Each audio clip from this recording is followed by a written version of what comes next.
I'm kind of trapped in my garage because of a storm right now. But you know what? I could I could talk about something. And if you read the title, you know what I'm about to talk about.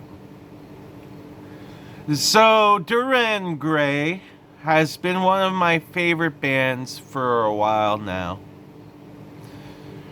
My friend Jocelyn showed me them ages ago, and the song that got showed to me was Obscure.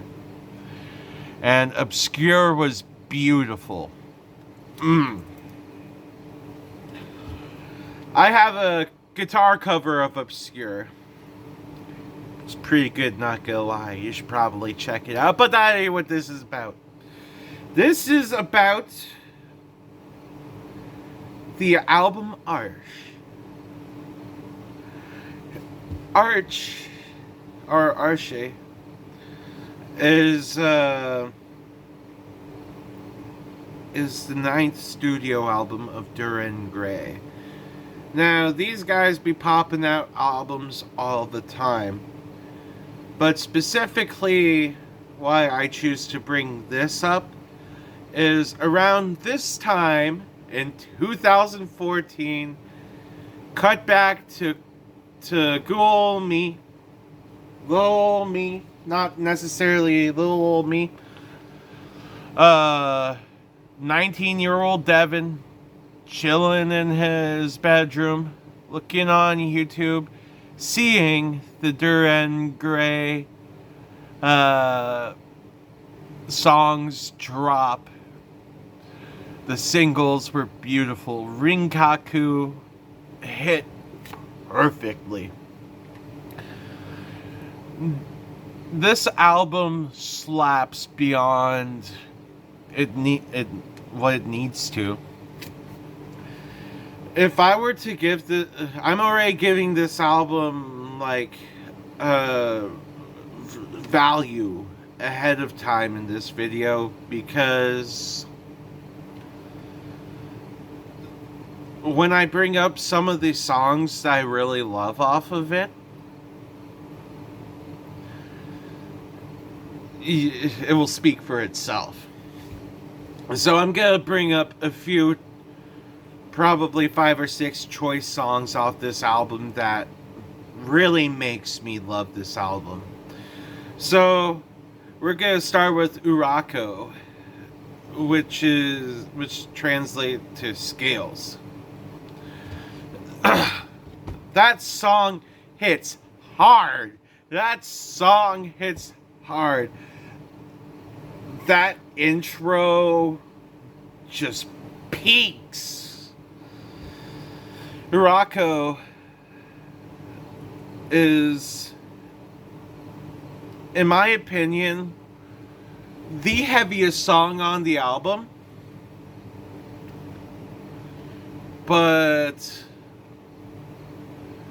also one of the more accessible,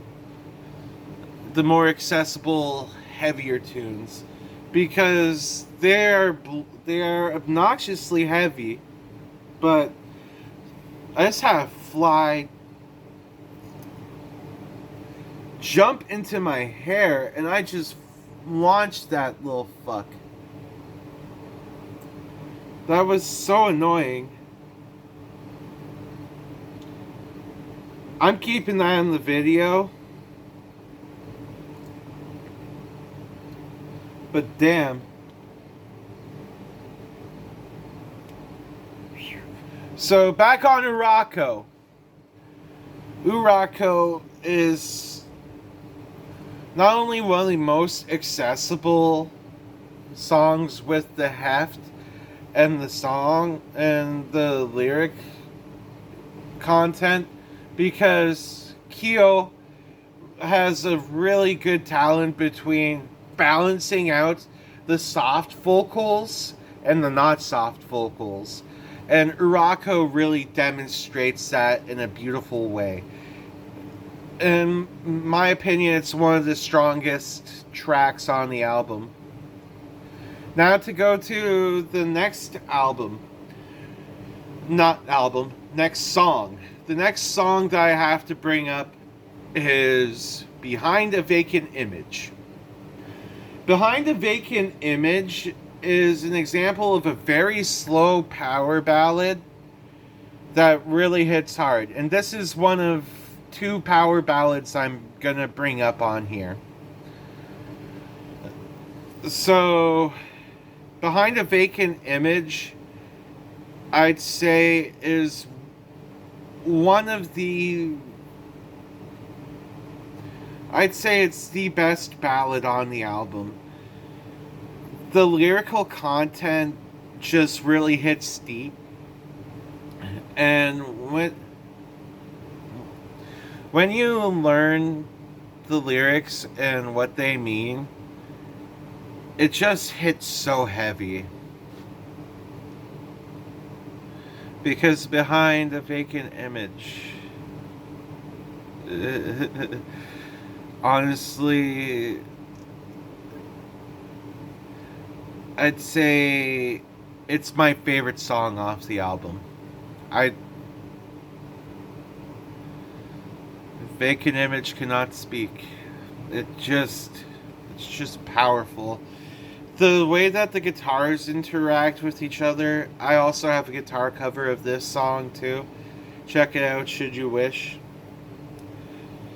But you guys gotta seriously listen to this album. I suggest listening to it front to back.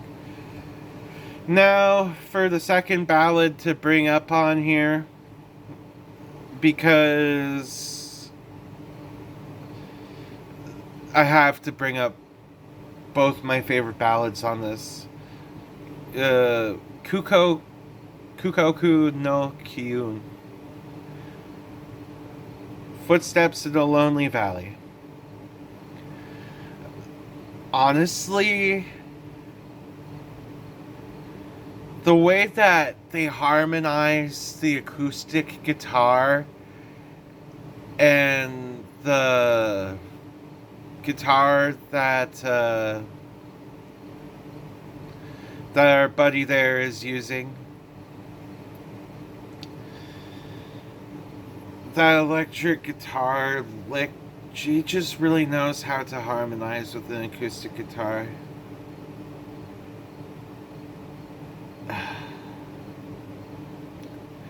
Honestly, you guys just really need to listen to this album to get what I mean. Kukoku no Kyun is one of those things that you might cry listening to, but when you cry to it, it feels powerful. Now time to bring up some more great tunes off of this. Rinkaku. The music video is chef's kiss. I really like how shoegazy it gets and heavy. Shoegazy and heavy is the best way to describe Rinkaku. This entire album is like avant-garde metal, or if you're familiar with the term visual K. But literally, Rinkaku hits with the heft of a sledgehammer, full force. Almost as heavy as Urako, like I brought up earlier, but Rinkaku just has more singing than it does on the heavy end of the vocal spectrum. Now we got two more songs to bring up. Two more songs. Now, I slightly deceived you a little bit earlier. I told you there was two ballads I was gonna bring up, but literally I can't forgo Tosai on here. Tosai is another one of those soft songs that make you want to cry, but in a very beautiful way. Tosai, I think, in this album pairs very well with Hyoku no Kyo, Kukoku no Kyo, and Undu, and the next song I'm going to talk about.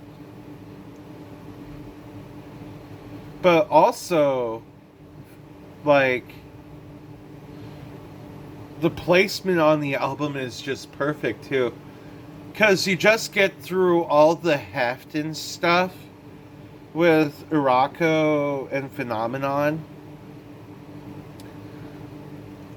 Then you get to Tosai, and it's just like that breath of fresh air.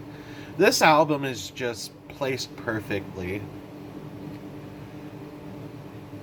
Did I not do the number value? Shit, I didn't do the number value. I was supposed to drop that earlier. Well, here we go. The last song I'm going to talk about, Soshaku. Now, honestly, one of the jammiest tunes on the album. It's just got that thick, liquidy vibe to it that you could go along to. Down, down, down, down, down, down, down, down, down. Honestly, beautiful song. You should really listen to it. This entire album has influenced who I am as a guitar player in several ways. Just because of the timing it came out and how much I loved it. Now, Arche by Duran Gray was hands down. It's in my top 10 albums of all time, so there's gonna be a bias here. I'm going to give it a 9.5 out of 10 because I feel that, like, even though that I love it so much, I am incredibly biased on this album. I am incredibly biased on this album because it just slaps way too hard, and I'd rather give a review on it 10 years later about how passionate I still am about this album instead of just doing a review of something that just came out just to be like, oh, I don't get this yet. You see, music is subjective. We all enjoy it a certain way. Music is a special relationship between us and what goes in our ears. That isn't a Q-tip. Like, comment, subscribe, and thank you for joining me on my rant about Arche by Duran Gray and why it's one of my favorite albums of all time.